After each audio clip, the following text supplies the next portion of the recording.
Wala ng sunset. Ganda ng mga halaman na alaga ko. Kakak yung trim. Kakak yung mga nila. Hi! Yan, tumubo ka na. Kita para maganda kang tingnan. Sabi nila, wala kang kausap, mas mabuting kausapin ng halaman. Itong mga alaga ng amo ko to. Ayan siya, guys. Maganda kasi siyang tingnan kapag pantay yung mga dahon niya. Parang mga curve. Ayan, triman natin.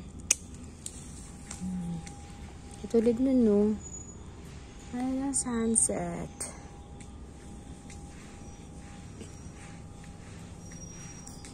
Ay, oh. Mayroong pugad ng ibon dyan. Kumain ko kung mayroon niyang itlog. Ayan, ang gaganda na ng mga flowers. Yung amo ko, mahilig sa bulaklak. Ay, sabi niya, ikat ko raw yung mga hindi na magandang tingnan na bulaklak. Sayang naman to.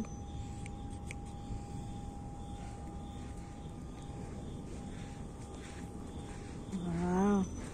Ito yung view nyo dito. Dagat sa likod. Ang ganda, no?